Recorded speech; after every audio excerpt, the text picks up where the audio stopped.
이스라엘 백성들이 출애굽하고 나서 3개월 정도 됐을 때 시내산에 이제 도착했습니다. 하나님께서는 시내산에서 이들에게 율법을 주시면서 언약을 이제 맺으십니다. 율법은 여러분 모두 613개입니다. 613개. 이 중에 248개가 무엇을 하라. 무엇을 하라 이 말씀이고 365개가 무엇을 하지 말아라 이런 말씀입니다. 유대인들은 무엇을 하라 이 248개의 계명을 인간의 뼈로 여겼습니다. 뼈. 인간은 태어날 때 뼈가 270개 정도라고 하네요. 그런데 이제 다 성인이 된 후에는 206개 정도가 된다고 합니다. 그러면 그 270개에서 206개가 되는 과정 가운데 248개도 거치게 되니까 그 뼈 수로서도 의미가 그렇게 있는 것 같습니다. 무엇을 하라 신 말씀에 순종해서 그걸 따르는 것을 인간의 영적 뼈대로 생각을 한 거예요. 또 하지 말아라 라고 하시는 것은 365개라고 말씀드렸잖아요. 365 하면 뭐가 떠오르셔요? 자연스럽게 1년 날짜가 떠오르시죠? 그래서 매 날마다 하나님 하지 말라고 하신 것들에 대해서 주의하면서 하나님 한 해를 온전히 하나님 안에서 살아갈 수 있도록 그렇게 살았습니다. 말씀을 지켜서 나라는 존재와 삶을 온전히 지켜낼 수 있다, 지켜간다라는 것을 뼈와 이 날수로 연상하면서 새긴 이것이 참 와닿습니다. 우리가 오늘 보고자 하는 10계명은 613개의 율법의 대표입니다. 우리가 613개의 율법을 다 외우거나 그것을 막 기록해서 이렇게 암송하고 그러지 않습니다. 그런데 그러면 혹시 여러분 이 10계명은 잘 외우시나요? 어떠셔요? 10계명 다 잘 외우세요? 10가지 계명.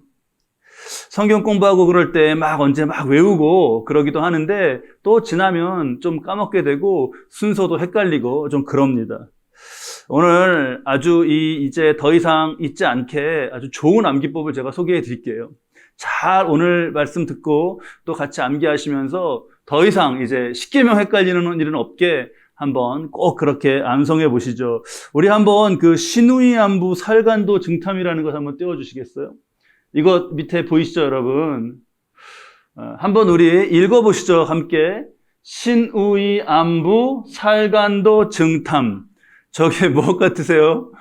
한자 한자마다 연상되시는 말씀이 이렇게 희미하게 좀 떠오르십니까? 그러면 이번에는 10계명 말씀을 한번 좀 띄워주시겠어요? 우리 10계명 말씀 함께 읽을까요? 이 말씀 우리 하나씩 전부 다 끝까지 한번 함께 읽어보겠습니다. 나 외에는 다른 신들을 내게 두지 말라. 우상을 만들지 말라.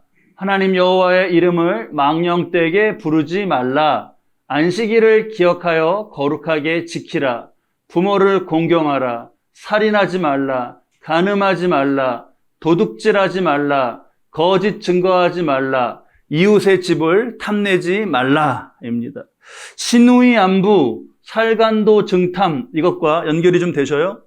1번 첫 번째 계명이 다른 신들 두지 말라고 하셨을 때 그 신이 신우이 안부의 신이 되고 우가 우상을 만들지 말라 하신 거고 이가 이름 그리고 신우이 안에서의 안이 안식일 부가 부모를 공경하라 신우이 안부 살간도 증탐 살인하지 말라 간음하지 말라 살간도 저긴 다 앞자만 따면 되겠네요.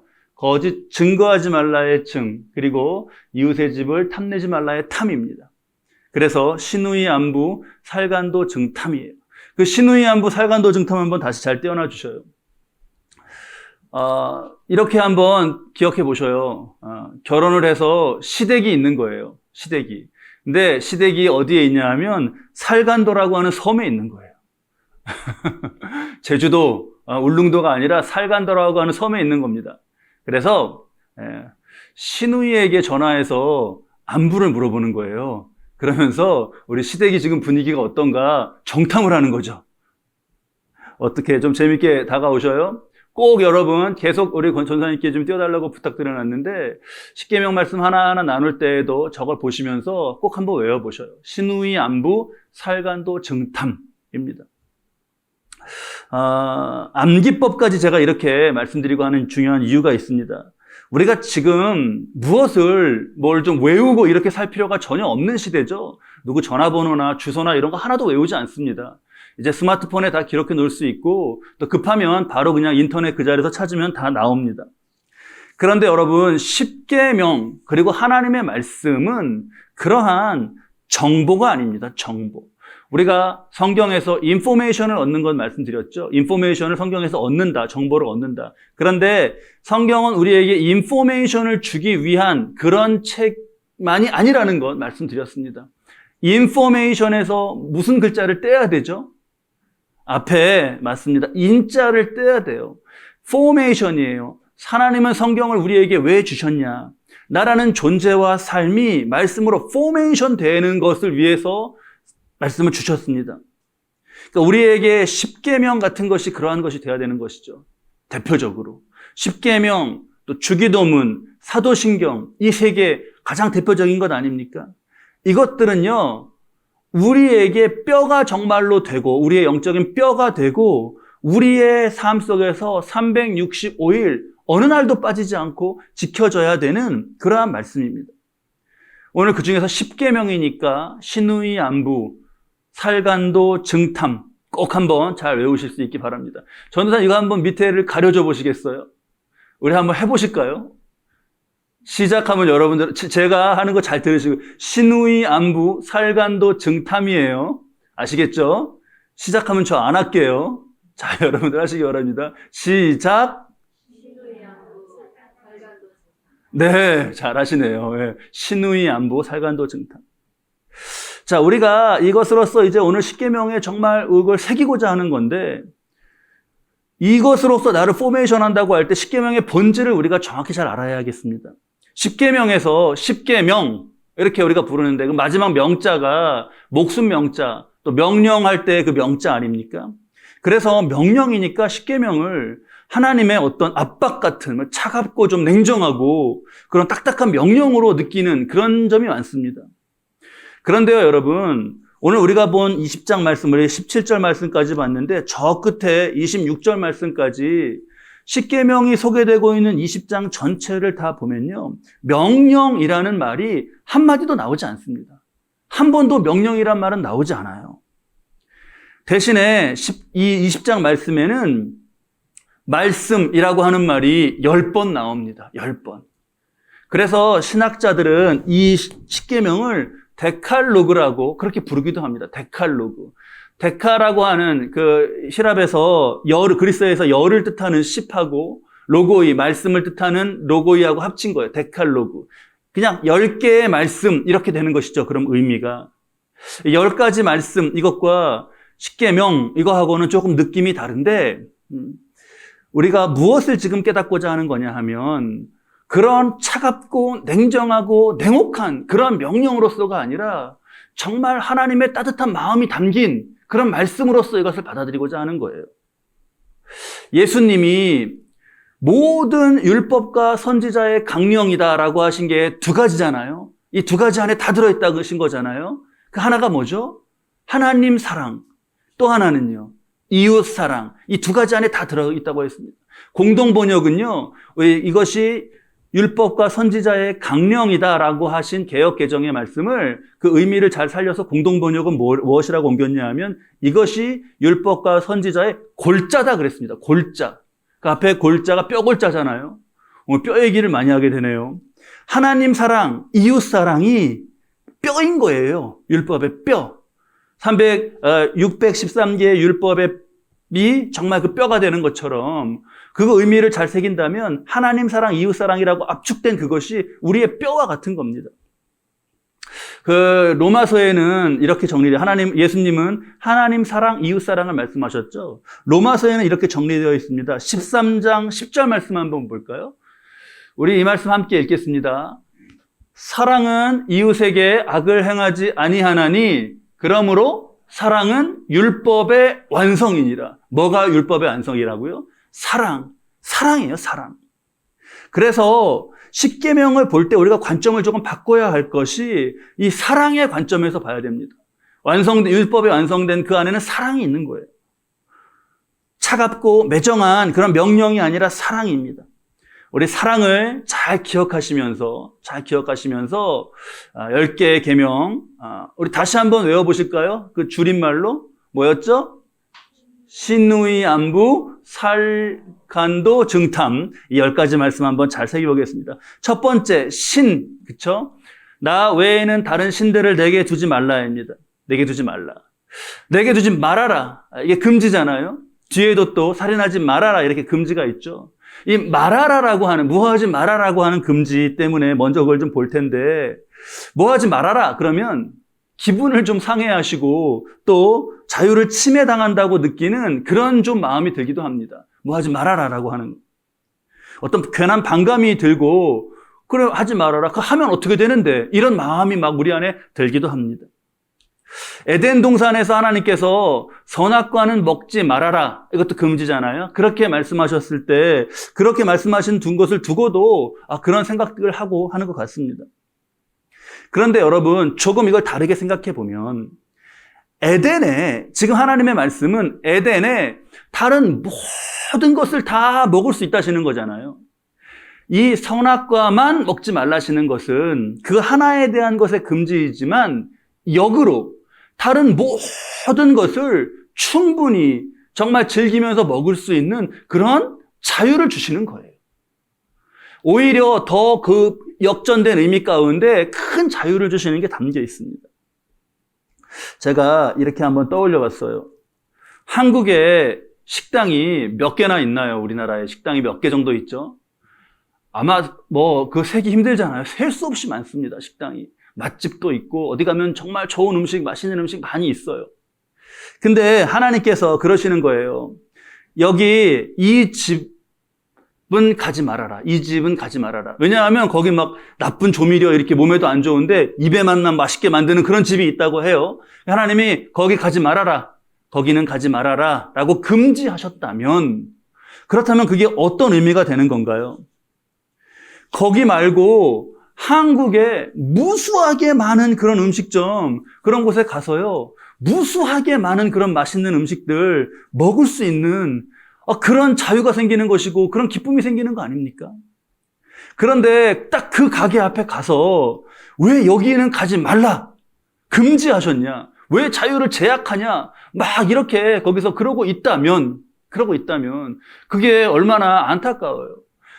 지금 다른 데를 가서 먹고 정말 즐겁게 즐기고 기뻐할, 아마 한국의 식당 우리 평생 다 다니면서 먹어도 다 못 다닐 만큼 많은 거잖아요. 그런 것을 다 누릴 내가, 그걸 다 누려도 모자란데, 그런데 거기서 왜 이게 이렇게 자유가 없냐 막 이렇게 한다면 그건 너무 안타까운 모습이 되죠. 그렇게 부정적으로 받아들이고 막 막은 거다, 제약한 거 이렇게 받아들이면, 말라라는 금지에서 그렇게 받아들이지 말고 오히려 더 큰 이 자유를 주시는 면, 이 측면을 우리가 잘 봐야겠습니다. 하나님께서 다른 신들을 섬기지 말아라, 내게 있게 하지 말아라, 왜 말씀하시는 거죠? 세상에 다른 신이 없습니다. 하나님과 견줄 만한 그 어떤 것도 없어요. 그런데 혹시 사람이 이게 좀 굉장히 의지해야 될 것인가? 이게 굉장히 나에게 정말 그렇게 높은 것인가라고 헛된 것을 쫓으면서 그렇게 살지 말아라 라고, 그런 삶으로 불행의 삶으로 가지 않도록 사랑하셔서 부르시는 말씀인 거예요. 제가 이거 우상을 섬기지 말라도 다 같은 맥락에, 두 번째 말씀이 신우이에서 우상인데 우상을 섬기지 말라는 것도 다 같은 의미에서 받아들일 수가 있는 거죠. 제가 조금 얘가 극단적이긴 한데 한번 잘 들어보시고 의미를 한번 새겨보셔요. 얼마나 헛되고 허망한 것이 많습니까? 예를 들면 이제 수능 다가오잖아요. 이번 수능 다가오는데, 그러면 이번 수능 때도요, 분명히 1,000만 원, 2,000만 원짜리 하는 부적이 등장을 할 거예요. 1,000만 원, 2,000만 원 하는 부적이 등장할 겁니다. 부적이 막 100만 원도 하고 200만 원도 하고 그런데요, 지금. 근데 그게 입시 가까이 되고 그러면 막 이제 가격이 뛰어서 2,000만 원에도 팔린대요. 언젠가 그런 그 부적이 물량이 막 모자란다 그런 얘기가 있길래 막 찾아보니까 뭐 그래서 뭐 대기 순번을 정한다고도 하고요. 웃돈을 막 더 준다 그러고 막 난리가 났습니다. 그래서 왜 그런가 봤더니요. 왜 물량이 부족한가 봤더니 그 중국에서 들여오기 때문인데 중국에서 오는 게 늦어져 갖고 물량이 부족해졌대요. 우리나라에서 만들어도 몇백 원도 원가가 얼마 할까요? 100원 할까요? 그거 안 할 텐데 그것보다 더 싸게 한다고 중국에서 그거를 들여오는 거예요. 그래서 수입하는 거예요. 그래서 그거를 수천만 원에 파는 거예요. 여러분, 장사는 이렇게 해야 돼요. 이게 100원 하겠나요, 그거? 200원 하겠나요? 그런데 1000만 원이라. 저기 1층에 우리 교회 그 우편함 있죠. 제가 들고 나고 하면서 우편함 가끔 봅니다. 그러면은 전단지 거기다 많이 넣어놔요, 이렇게. 전단지. 그래서 이거 전단지구나 하고 그냥 여기도 갖고 올라오지 않습니다. 그거 다시 쓰레기 되니까. 그래서 거기 1층에서 쓰레기통이 알아서 해결을 해요. 그런 것과 같은 것인데, 그거를 꼬깃꼬깃 접어가지고 여기다 어디다가 놓고 정말 이것만 믿고 이렇게 살아간다면, 그러면요, 여러분, 얼마나 헛됩니까? 얼마나 허망해요. 우리 삶이 그렇게 되지 않도록 하나님 사랑으로 말씀하시는 게 바로 신우이가 첫 번째, 다른 신 두지 말아라. 그리고 우상 섬기지 말아라. 이렇게 해주시는 말씀이에요. 조금 하나님의 따뜻한 마음이 여러분 느껴지시나요? 차가운 명령으로의 그런 차가운 마음이 아니라 하나님의 그 따뜻한 마음이 좀 느껴지시나요? 세 번째는 하나님의 이름을 신우이였죠. 하나님의 이름을 망령되이 부르지 말라입니다. 뒤집어서 말하면 하나님의 이름을 존귀하게 하라시는 거예요. 존귀하게.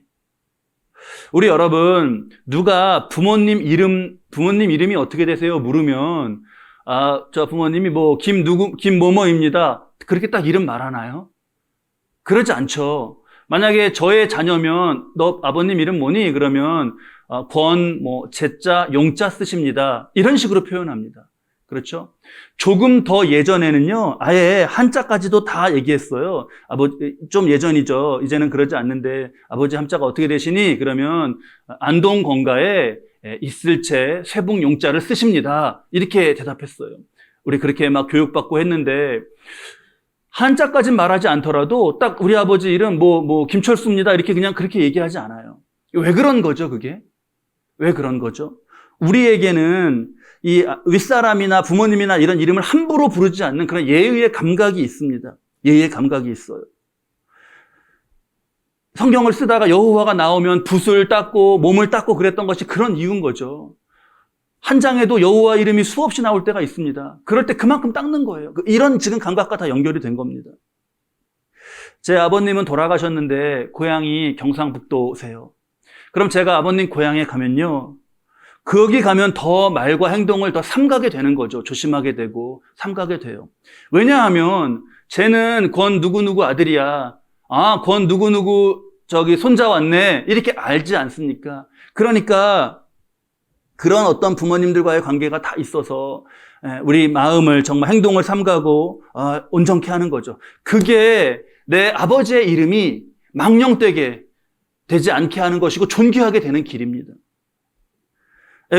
쟤는 뭐야? 쟤는 왜 저래? 쟤는 저 모양이야. 제 부모가 누구야? 아버지가 누구야? 이렇게 되는 게 이제 부모를 욕되게 하는 것이 되는 거죠. 제가 아버지의 이름을 지키고자 행동을 조심하고 이렇게 삼가서 하고 그러면, 바르게 하면, 그러면 여러분 그게 내 삶이 지켜지는 거잖아요. 그렇지 않나요? 아버지의 이름을 지키고자, 아버지의 이름이 망령되이 일컬어지지 않도록 하기 위한 것이 내 삶을 바르게 하는 것이고 내 삶을 지키게 하는 것이 돼요. 이런 말씀을 통해서 우리의 삶이 바르고 좋은 것이 되도록 만들어 가시는 하나님의 사랑이 이 말씀에 담겨 있는 겁니다. 그러면 또 조금 우리가 진지하게 생각해 봐야 될 이런 모습도 있어요. 우리가 하나님의 이름을 막 망령되게 부르지는 않습니다. 이렇게 발화를 그렇게 하진 않아요. 여호와, 그런 다음에 막 무슨 다른 안 좋은 말을 하거나 그러지 않습니다. 하나님의 이름은 주로 찬양하죠. 찬양하죠. 그런데 만약에 이런 모습이면 어떤가요? 하나님을 막 찬양합니다. 막 땅끝까지 이르러서 하나님의 증인이 되겠다고 하고 막 중동에도 가고 막 그렇게 하겠다고 하시다가 근데 정작 내가 내 옆집에는 누가 사는지 모르고 뭐 아무 관심이 없다. 그런 모습이라면 그건 우린 깊이 좀 다시 생각해 봐야 되는 거죠. 하나님은 사랑이시다. 막 이런 거 우리 입술에 그런 말이 있는데 행할 때는 이기심, 욕심으로 행하고 그런다면 그게 하나님의 이름을 망령되게 부르는 거예요.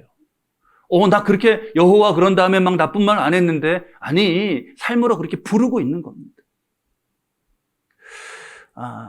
이렇게 이것도 묵상하면서 떠올랐어요. 우리가 생명, 지금 우주에 나가서 막 생명의 흔적을 찾지 않습니까?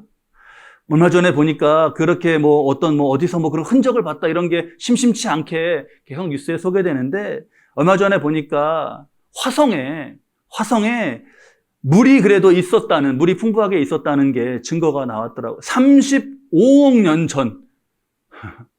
가늠되셔요. 35억 년 전 시절에 유기화합물이 거기 존재했을 수 있다라는 그런 가능성이 이게 대두되면서 막 사람들이 그게 생명의 흔적이 아니냐고 하면서 너무너무 놀라고 막 신기해하고 기뻐하고 그랬습니다. 우주 막 저기 어디까지 가서라도 정말 어떤 생명의 흔적이 이 우주에 있지 않을까 막 찾아요. 탐사를 합니다. 그런데요, 그러다가 고개 들어서 고개 내려서 옆을 보셔요. 내 옆에는요, 35억 년 전에 무슨 유기화합물의 흔적 이런 것과는 비교할 수 없는 생명으로 충만한 존재들이 가득해요. 우주의 생명 탐사가 중요하죠. 그런 소식에 흥분하는 것도 좋습니다. 그런 만큼 35억 년 전에 유기화합물 흔적이 아닐까라고 흥분하는 것, 그러는 만큼 내 옆에 이 생명을 소중히 생각하고 사랑하고 하나님은 사랑이셨다고 하는 그 사랑을 하고 하는 거, 그게 하나님의 이름을 존귀하게 하게 그렇게 높이며 살아가는 삶이 되는 겁니다. 우리 하나님의 이름을 망령되이 부르지 말라 신 말씀 속에서 내 삶에는 내가 그렇게 부른 적이 있지 않은가, 혹시 있지 않은가 꼭 돌아봐야 하겠습니다. 자, 그리고 네 번째는 뭐죠? 신, 우, 이, 그 다음에 안은 뭔가요? 안식일을 거룩하게 지키라시는 말씀이에요. 천지창조 때 하나님이 쉬셨습니다. 안식일을 말씀하실 때마다요, 꼭 이렇게 말씀하세요. 11절 말씀에도 그러시는데, 나 여호와가 하늘과 땅과 바다와 그 가운데 모든 것을 만들고 일곱째 날에 쉬었습니다. 안식일 때마다, 안식일에 대한 말씀하실 때마다 내가 쉬었다라고 말씀하시는 게 어떤 의미인가요? 인간에게 안식일을 쉴 수 있는 정말 가장 큰 당위를 주시는 것이라고 말씀드렸잖아요. 야, 나 쉬는데 너 왜 쉬어?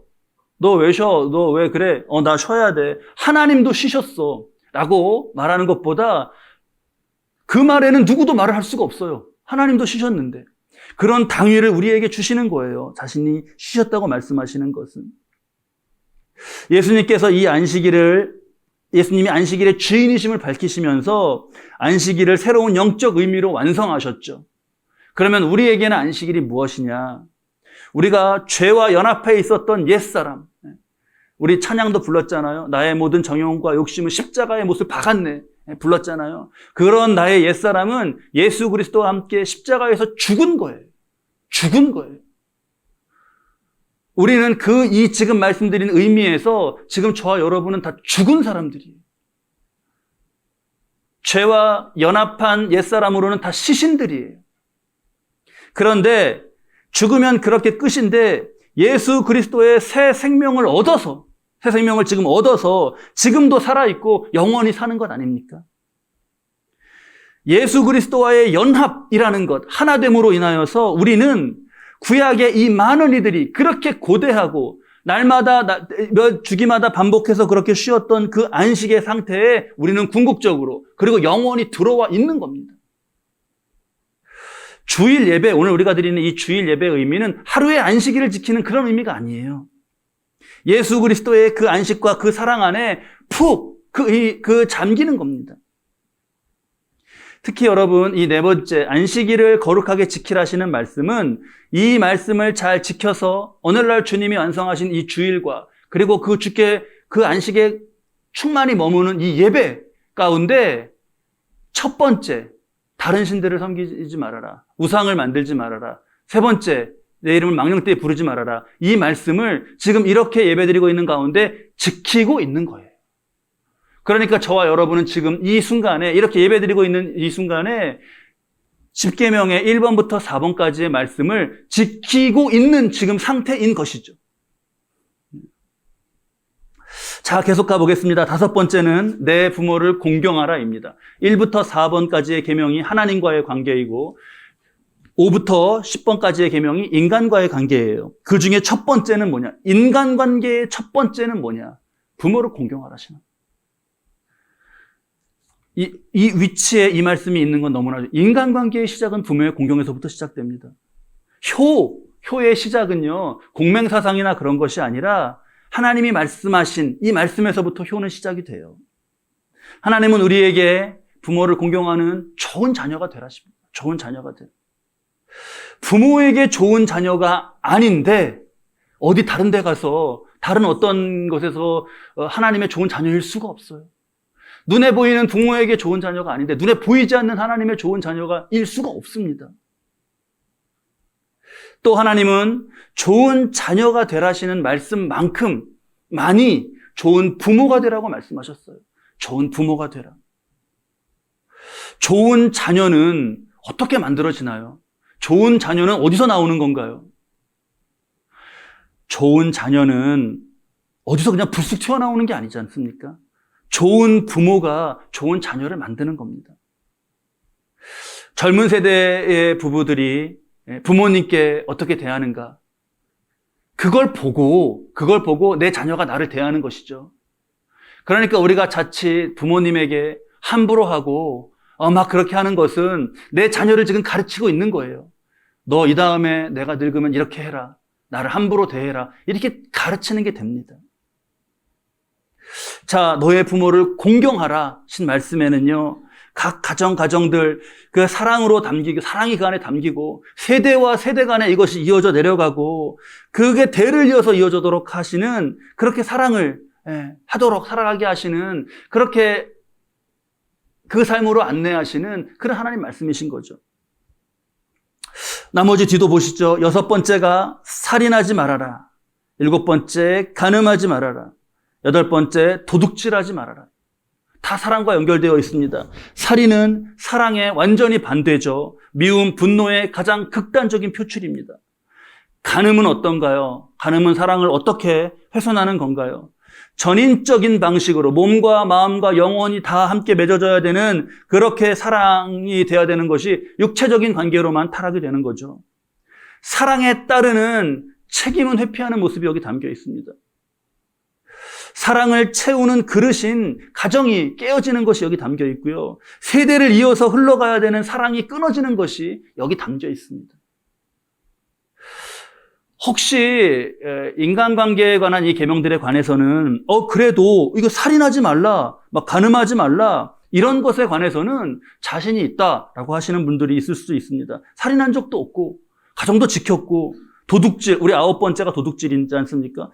그런 거, 그리고 거짓 증거, 9번째가 도둑질이 아니라 거짓 증거지 않습니까? 내가 뭐 거짓 증거하고 그래서 법정에 선 적도 없고, 뭐 죄져서 교도소 갔다 온 적도 없고, 호적도 다 보면 깨끗하다. 이렇게 말씀하실 수 있는 분도 있습니다. 문자적인 의미에서는 당당할 수가 있어요. 그런데 주님은 말씀하셨잖아요. 살인하지 말라는 말씀을 주님은 그게 의미가 뭐라 그러셨죠?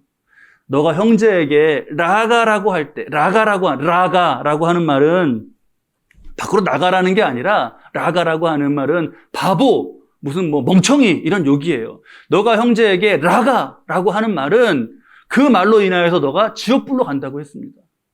살인한 자가 가는 거랑 똑같은 것이거든요. 그러니까 의미가 뭐가 되냐 하면 그렇게 이미 마음속으로 그러는 사람은 이미 살인을 하는 것이라는 거예요. 마음속으로 이미 간음을 하고 도둑질을 하고 마음속으로 거짓말을 하고 거짓 증거를 하는 것이 다 너가 실제로 하는 것과 똑같다는 거예요. 우리는 자꾸 이걸 분리하고 싶은데 그렇지가 않다는 것이죠. 하나님의 은혜와 하나님의 간섭이 없으면, 하나님께서 붙들어 주시는 것이 없으면 우리는 어떤 상황 가운데 내 마음에 품은 것을 실행하지 않을 수 나는 어떤 상황에서도 그러지 않을 수 있다. 그렇게 장담할 수 있는 사람은 아무도 없습니다. 자, 이 말씀들은요, 계속해서 하나님이 주시는 즐거움과 자유와 안전과 평안과 그런 영역 안에 머물도록 부르시는 하나님의 사랑의 음성이에요. 지하철에 그 노란 선이 있지 않습니까? 승차대에. 그 노란 선이 여러분 우리의 안전을 제약하나요? 우리의 안전을 제약하나요? 그렇지 않죠. 지하철로 누릴 수 있는 편의를 그 노란 선이 제약하나요? 그렇지 않죠. 그 노란 선이 우리의 안전을 보장하고 우리가 지하철로 누릴 수 있는 많은 편한 것을 충분히 누릴 수 있게 보장해 주는 게 바로 그런 안전선 아닙니까? 그런 의미가 이 말씀들 속에 담겨 있어요. 마지막 10번째는 뭐죠? 이웃의 집을 탐내지 말라. 살간도 증 탐할 때 탐내지 말라입니다. 뭘 탐하지 말아라. 이거 시기심에 대한 경고의 말씀 가운데요. 경고의 말씀 같은데 이것도 하나님의 사랑과 깊은 의미를 갖고 연결되는 말씀이에요. 이거 탐하는 가운데 하나님의 사랑에 관하여서 의심하는 것이 이어집니다. 내가 가지고 있지 못한 것을 저 사람은 가진 것 같아요. 그것이 어떤 소유든 어떤 관계든 어떤 지식이든 명예든 그렇습니다. 하나님 나를 사랑하시는데 왜 이거 저 사람한테만 주었지? 나는 왜 안 주셨지? 이렇게 생각하게 되는 거예요. 그런데 여러분, 우리 이 말씀 나누면서 이거 꼭 다시 잘 알고 있는 것인데 다시 꼭 확인해야 돼요. 만고불변의 진리입니다. 만고불변의 진리. 뭐죠? 남의 떡이 어떻게 보인다고요? 커 보여요. 남의 떡이 작아 보이는 경우는 없습니다. 남의 떡은 왜 이렇게 커요? 우리 저희 가정 햄버거 이렇게 사서 가끔 가족끼리 먹는데 아내 뭐 시키면 저도 뭐 다른 거 시켜요. 그러면 저는 맨날 고를 때 실패하는 것 같아. 아내 너무 맛있어 보여, 저게. 그래서 이제 막 이제 좀 한 입씩 바꿔 먹자 그렇게 하죠. 그래서 너무 맛있어 보이는데 또 깨물어 먹어보면요, 그 맛이나 다 그냥 햄버거 맛이에요. 그렇지 않습니까? 나에게 그 사람에게 주시지 않은 어떤 것을 주신 거, 그걸 봐야죠 우리가. 이거 잘못 이 탐하는 것에 빠진 독수리하고 돌고래가 어떻게 한대요? 돌고래가 맨날 점프해서 밖에 나가보니까 독수리는 저 위에서 멋멋있게 날아다니는 거예요. 자기는 고추 폴짝 떴다가 들어가야 되는데 쟤는 얼마나 좋을까? 저렇게 날아봤으면. 그러고 있는 거잖아요. 근데 독수리는 또 위에서 뭐라고 있는 거예요? 야, 쟤는 저 깊은 바다를 저렇게 헤엄쳐 다니는, 와, 이게 어디까지 연결된 거야? 쟤는 정말 좋겠다. 서로 독수리하고 돌고래하고 그렇게 바라보는 것처럼 그렇게 될 수 있습니다. 이제는 아주 한국에 많이 알려졌더라고요. 그 닉 부이치치라는 사람 있지 않습니까? 여러분 아셔요? 두 팔과 두 다리가 없고 이 사람은 몸통만 있더라고요. 몸통만. 사지가 없는 인생이에요. 사지가. 어떻게 그럴까요? 우리 막 손가락이나 이렇게만 어딜만큼만 조금만 이게 훼손된 걸 생각하더라도 어떻게 하나 막 싶은데 두 팔 양 다리가 없습니다. 제가 미국에 있을 때 그가 처음으로 이제 대중 앞에 나오면서 막 그 LA 쪽에서 활동하고 그럴 때 처음으로 그 영상을 이렇게 이제 좀 지금은 많이 알려졌고 그건 예전이에요. 지금은 말씀드리는 건 그걸 보는데요, 너무 충격에 빠졌어요. 저렇게 사람이 살 수가 있나? 일단 생존할 수가 있나? 저 상태로? 그런데요, 그가 많은 사람들이 그에게 달라붙어서 너 꼭 살아야 돼. 내가 이거 도와줄게. 그래야 되는 사람인데 반대로 이가 다른 많은 이들에게 용기와 도전을 주는 삶을 살고 있더라고요. 미국, LA의 어느 여학교에 가갖고 아이들한테서 이제 정말 도전하고 정말 다시 일어서고 하는 그것을 얘기하면서 이거 시범을 보여주더라고요. 이게 팔다리가 없어서 이게 앞으로 넘어진 거예요. 팔다리가 없는 상태에서 앞으로 넘어진 모습이에요. 어떻게 일어나나요, 여러분, 그러면? 아침에 우리 이렇게 누워 자다가도 일어날 때 팔도 짚고 다리도 짚고 이렇게 일어나는데 몸통만 있는 사람은 어떻게 일어나요? 앞으로 넘어졌는데.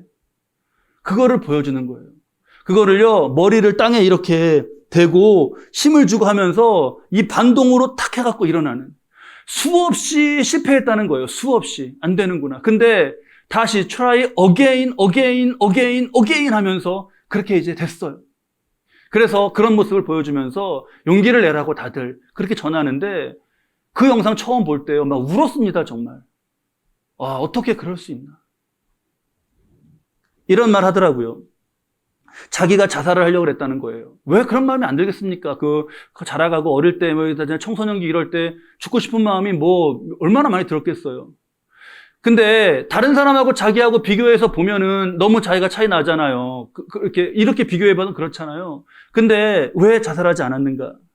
자기 마음속에 분명히 든 확신. 내가 이래도 하나님은 나를 사랑하신다는 거예요. 내가 이래도 하나님은 나를 사랑하신다.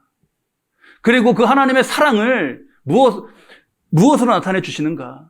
부모님을 보니까 자기를 그렇게 사랑해 주더라는 거예요. 그래서 내가 만약에 정말 자살하면 그 무덤가에 서 있을 부모님 생각하니까 못했다는 거잖아요. 하나님 나 사랑하신다. 그러면서 유명한 말을 남겼습니다. 가지지 못한 것이 아니라 가진 것에 집중하십시오. 이 말 남겼어요. 우리 오늘 탐내지 말아라. 탐내지 말아라 하시는 말씀에 아주 너무나 좋은 주석 같아서 소개합니다. 우리의 삶의 목표와 비전과 이런 것들은 하나님과의 관계 가운데 나와야지. 다른 사람과의 모습, 욕심, 탐심 이런 것에서 나오면요. 거기엔 자유와 즐거움이 없어요. 누구 이기려고 막 쟤 가진 거 나도 가지려고 막 이렇게 해서 가져보셔요. 그거 가지고 나서 무슨 즐거움이 있습니까? 걔 보니까 걔는 또 다른 것도 가졌네. 얘는 또 다른 거 가졌네. 이렇게 되면 무슨 즐거움이 있나요?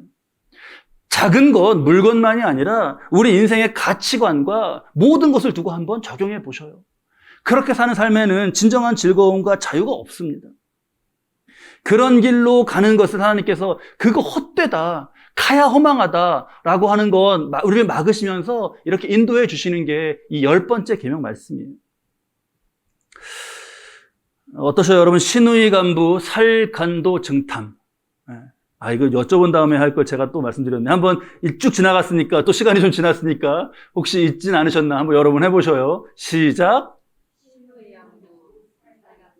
네, 신우이 안부 생각하시면 돼요. 그래, 살간도를 정탐한다, 이렇게. 조금 이게 십계명이 딱딱하고 차가운 압박처럼 느껴지시는 건 좀 줄고, 하나님의 그 사랑, 이렇게 우리를 안타까워하시면서 인도하시는 그 사랑은 좀 더 느껴지시나요? 그러면 된 거예요, 그러면. 이 세상에 헛된 것을 쫓으면서 허망해질 수 있는 그런 것을 막아주시는 사랑이 십계명에는 담겨 있고요. 사탄이 주는 생각, 비교의식, 욕심, 막 이런 것, 불평 이런 것 가운데 살인, 도둑, 거짓 증거, 거짓말 막 이렇게 가는 쪽으로 가는 것을 막으시는 사랑이 십계명에는 담겨 있습니다. 십계명을 외우고 우리가 지켜서 살 때 십계명은 우리를 실패와 파멸로 가지 않고 하나님의 사랑 안에서 즐거이 살아가게 하는 울타리, 안전선이 될 거예요. 이 안전선을 우리가 꼭 지켜야 됩니다. 여러분, 나이아가라 폭포 갔었는데 제가 가니까요. 가보신 분 계시죠? 나이아가라 폭포에 배를 띄우고 그 폭포까지 갈 수가 있어요. 그거를. 그런데요, 배를 타고 이렇게 가면요, 그 폭포가 막 정말 떨어지면서 물보라가 막 이렇게 오지 않습니까? 그게요, 막 여기 안경이랑 막 다 젖으면서 막 젖어 들어가요, 거기에. 그러면서 소리가 엄청 커요. 다른 소리가 잘 들리지 않습니다. 무슨 황홀경 같아요. 너무나 정말 그 나이아가라 폭포가 주는 그게 새로운 체험이고 너무 즐겁습니다. 막 배가 이제 거의 가까이 가요. 그런데요, 배가 가까이 가다가 더 이상 넘어가지 않는 선이 있어요, 선. 그 선까지만 가고 거기 머물다가 다시 돌아옵니다.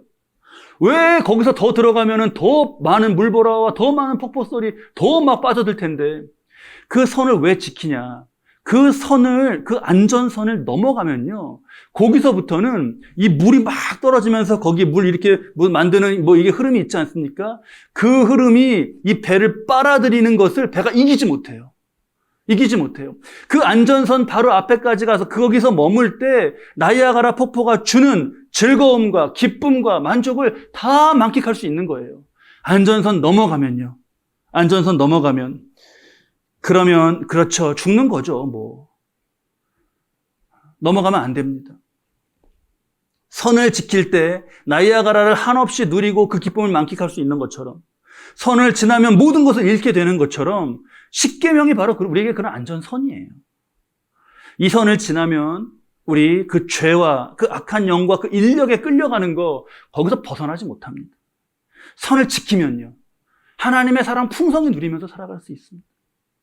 오늘 하나님, 십계명은 하나님이 주신 사랑의 안전선이다. 사랑의 안전선이다. 이 말씀 꼭 새기시면서 이 안전선 안에서 하나님의 사랑 풍성히 누리시고 그 기쁨 가운데 살아가시고 우리 삶을 파멸로, 우리 삶을 멸망으로 인도하고자 하는 그것으로부터 벗어나서 자유하며 살아가시는 우리 모두, 저와 여러분들 되실 수 있기를 우리 주님의 이름으로 축원합니다. 기도하시죠.